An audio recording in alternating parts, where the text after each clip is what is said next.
जी ने चुनाव लड़ने का मन क्यों बना लिया है?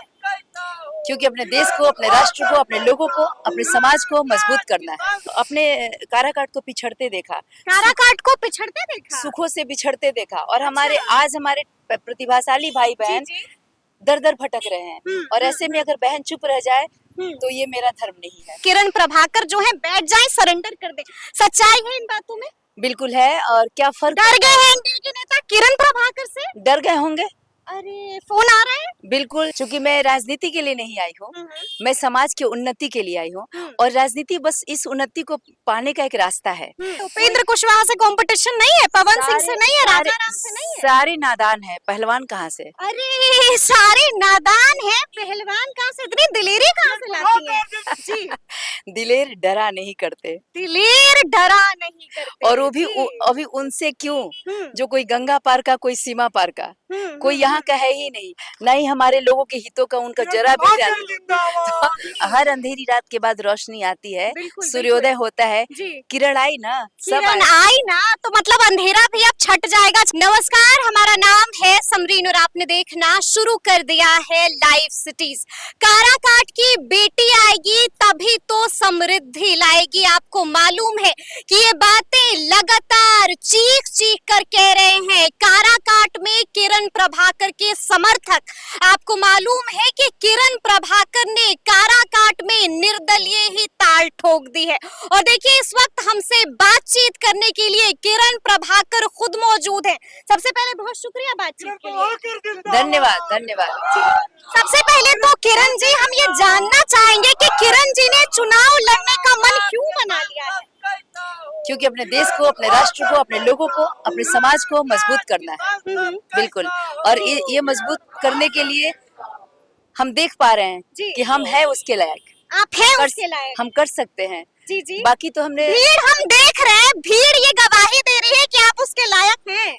बाकी तो हमने विश्वास किया बहुतों पे। अपना पूरा विश्वास जताया, अपने वोट दिए, उनको जिताए। लेकिन हम रूलिंग पार्टी का पार्ट होकर भी हमने अपने देश को, अपने काराकाट को पिछड़ते देखा, काराकाट को पिछड़ते देखा, सुखों से बिछड़ते देखा। और आज हमारे प्रतिभाशाली भाई बहन दर दर भटक रहे हैं। और ऐसे में अगर बहन चुप रह जाए तो ये मेरा धर्म नहीं है।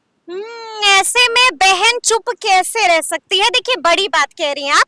अच्छा किरण जी, आपको मालूम है ना कि लगातार यहाँ पर हम देख रहे हैं कि आप जनसंपर्क कर रही हैं, लोगों के बीच जा रही हैं। बिल्कुल सच्चाई से बताइएगा, माहौल कैसा है? लोग किरण किरण कर रहे हैं ना जी? आप सोचिए किसी प्यासे को पानी कैसा लगता है।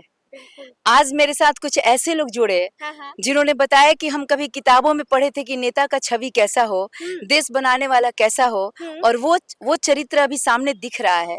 तो हम खुद को रोक न सके, आपसे जुड़ गए। और क्या चाहिए आपको? और क्या चाहिए आपको? ये मैनिफेस्टो आपने अपने हाथों में पकड़ा है, ये मैनिफेस्टो आपको हम दिखाएंगे भी। इसमें देखिए एक बड़ी अद्भुत सी चीज हमें देखने को मिली। एक तरफ था कि अगर हम जीतते हैं तो क्या काम है जो हम करेंगे, और एक तरफ हमने देखा कि अगर हम नहीं भी जीतते हैं तो भी ये काम है जो हम करते रहेंगे। ये क्या हो गया? बिल्कुल जी। चूंकि मैं राजनीति के लिए नहीं आई हूँ, मैं समाज की उन्नति के लिए आई हूँ। और राजनीति बस इस उन्नति को पाने का एक रास्ता है। तो हमें तो हर हाल में ये अपने सातों संकल्प को निभाने हैं। हर हाल में, जीते ना जीते उसे कोई फर्क नहीं पड़ता।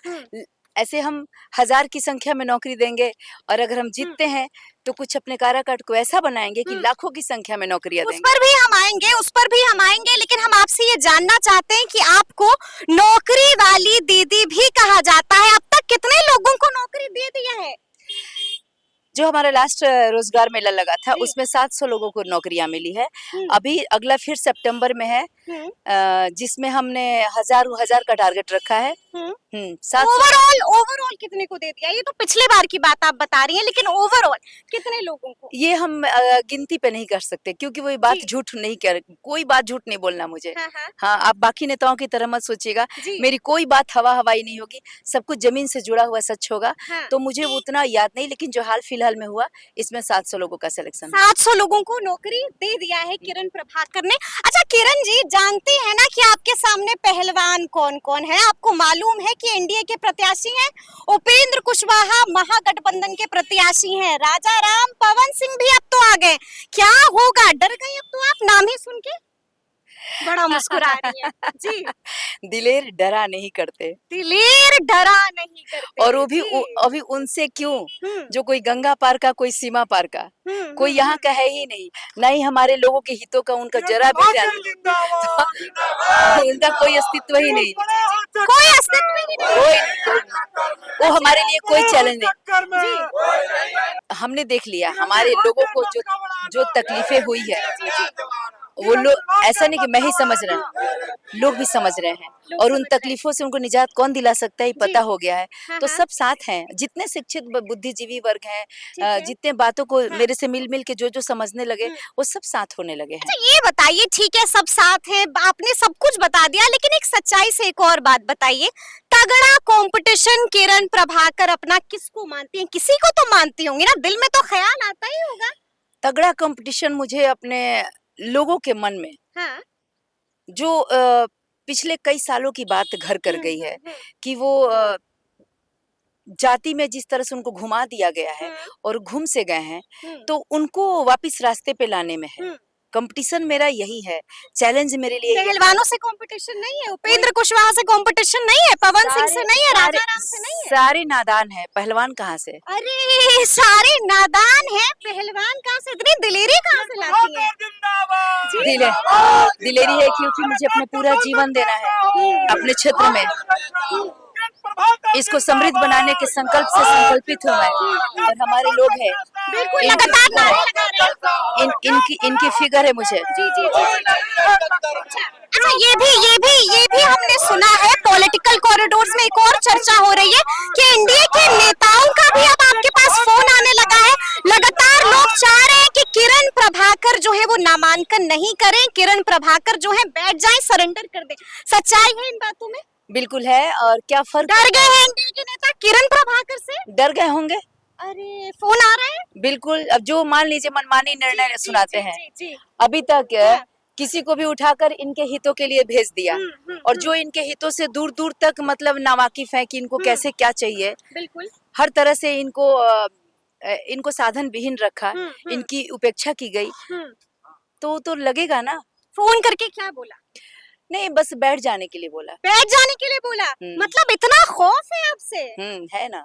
अच्छा ये बताइए किरण जी, जीतती हैं तो क्या कुछ करिएगा काराकाट के लिए? सबसे महत्वपूर्ण सवाल। देखो, अगर मैं जीतती हूँ, मैं जीतू ना जीतू, समृद्धि पाना मेरा लक्ष्य है। हम चाहते हैं कि समृद्धि हमारे लोगों के जीवन में, उनके मान सम्मान में, और हमारे यहाँ के पर्यावरण में सब तरफ समृद्धि आए। ठीक है। नहीं भी जीतती हूँ तो ये मेरा चलते रहेगा हमेशा। समृद्धि का जो मेरा अपना प्रयास है, ये चलते रहेगा। अगर मैं जीतती हूँ, क्या कीजिएगा? ये प्रयास जोर पकड़ेगा। क्या कीजिएगा? जो यहाँ पे बड़ा चैलेंज गरीबी और बेरोजगारी है, बिल्कुल, तो उनको रिमूव करने के लिए, उनको जड़ से मिटाने के लिए हमने पहले इन्वेस्टमेंट लाने का प्लान किया, लेकिन उससे भी पहले थोड़ा जाए। अभी जो 15 सालों में हमारा काराकाट और भी पीछे हो गया है, तो जगह जगह से ऐसे पुल टूटे हुए हैं जिससे लोगों का मतलब जीवन, उनका आवागमन बाधित है। आगजनी हो जाती है तो देखते हैं वहां तक पहुंच नहीं पाता अग्निशामक, और लाखों को मतलब जिंदगियों का नुकसान हो रहा है। तो ये सब मैं यहाँ पे रह के देख रही हूँ। ऐसे बहुत से ओवर ब्रिज टूट गए हैं, जैसे रेलवे क्रॉसिंग पार करके हमारे नवयुवकों को जाना आना पड़ता है, और 10,000 की संख्या में पर डे लोग पार करते हैं, तो जीवन को खतरे में लेकर के। तो ये सब चीजों को, जो भी क्षेत्रीय स्थानीय कुछ समस्याएं हैं, उनका निपटारा करके, उनका निदान करके, ताकि लोग पहले दुख से मुक्त हो, फिर उनको। मैं देख रही थी मैनिफेस्टो में एयरपोर्ट भी लिखा हुआ था, मैं देख रही थी मैनिफेस्टो में एम्स भी लिखा हुआ था, सब आ जाएगा काराकाट में। काराकाट की आबादी 43 लाख है। ऐसे 43 लाख में एक एयरपोर्ट बनता है। यहाँ से पर डे 5,000 10,000 ऐसे लोगों का आना जाना है जो कैपेबल है, इससे भी ज्यादा। तो वो जरूरी है, और एक एयरपोर्ट आता है तो आपको कम से कम 50,000 लोगों का जॉब फिक्स होता है। बिल्कुल। ठीक है, 50,000 लोग करोड़पति बनेंगे। बल्कि उसके आने से, एम्स के आने से हमें और जगह भागने की जरूरत नहीं पड़ेगी, और वो भी जरूरी है। तो ये तरह से IIT भी एक शिक्षण उच्च क्वालिटी का IIT हब बन जाएगा काराकाट अपना। बिल्कुल। क्या बात। हर अंधेरी रात के बाद रोशनी आती है, सूर्योदय होता है। किरण आई ना, किरण आई ना, तो मतलब अंधेरा भी अब छट जाएगा। अच्छा ये बताइए, क्या लगता है कितने मतों से जीतिएगा काराकाट? ये इसकी गिनती तो नहीं की हमने, हाँ, हाँ, लेकिन जो हमें दिख रहा है हाँ। वो लग रहा है कि पूरी महादेव की कृपा बरस रही है। महादेव की कृपा बरस रही है। एक आखिरी सवाल है किरण जी, जब आप जीतती हैं तो अपने आप को क्या कहलाना पसंद कीजिएगा? अभी जैसे कि लोग आपको नौकरी वाली दीदी कहते हैं, तो नौकरी वाली दीदी कहें या फिर एमपी साहिबा कहें, क्या कहलवाइएगा? नहीं, मुझे उस पद की कोई लालसा नहीं है।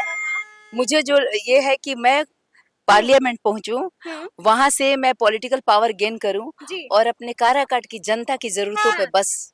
क्या कहेंगे आपको, एमपी साहिबा या नौकरी वाली दीदी? नहीं, या फिर कुछ और? मैं उनकी बेटी हूँ, किरण प्रभाकर, काराकाट की बेटी किरण प्रभाकर। काराकाट की बेटी हूँ मैं, किरण प्रभाकर। क्या कुछ कहा है किरण प्रभाकर जी ने, आपने भी सुना है, साफ साफ कह दिया है कि किरण आ गई है काराकाट में।